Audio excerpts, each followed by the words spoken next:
Logs of the newly established Camp Interrogation Commander. Day 1.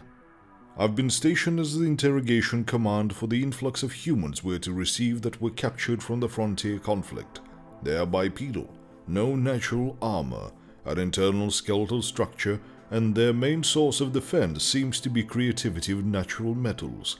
I am not proud of my leader's instructions to use enhanced interrogation techniques, but my orders are to break the spirit of the 100 or 200 individual humans and send them back as a warning to their race. Day 3. We just finished the grounds of the camp. I've placed salt water around an island I've created of sand and light vegetation. Salt in the water will be a constant degradation of their will, as although they require water for survival, they will be unable to consume without poisoning themselves. Gods forgive me.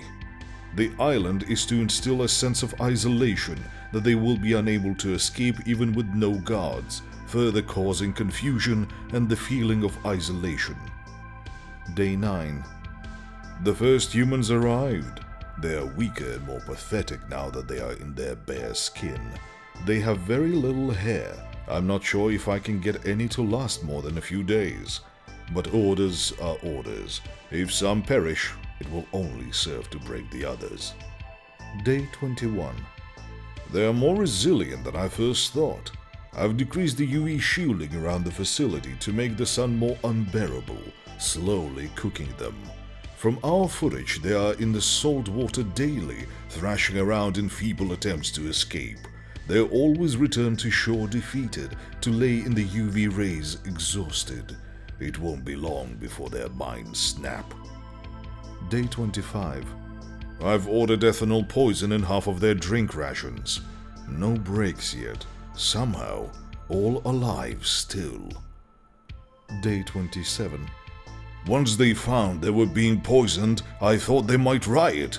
But it seems they're trying to fight each other rather than us. A huge breakthrough. Baring their fangs at each other, it seems their culture is ashamed of internal conflict, and the majority of them find solitude before they wrestle with each other. Day 32. My second-in-command used to be in charge of a smaller facility and came up with a borderline genius or a psychotic idea.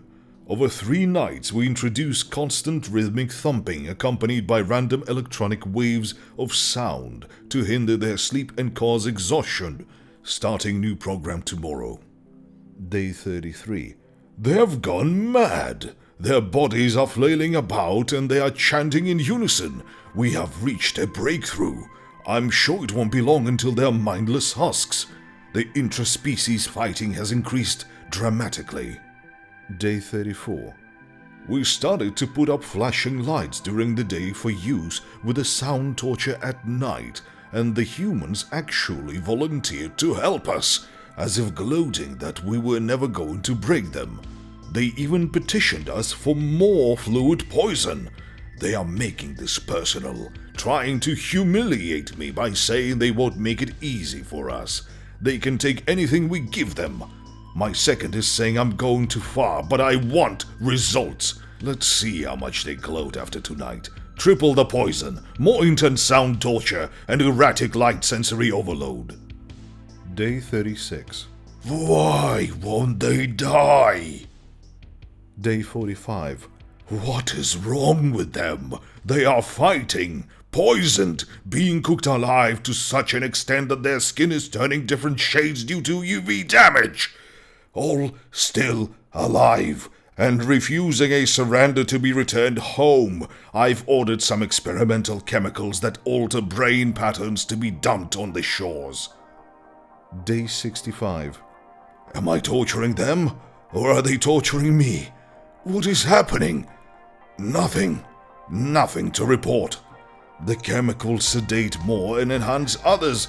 All they do all day is sit in high UV light, drinking poison, consuming chemicals, and fighting each other, yet not a single one has broken to the state of vegetation.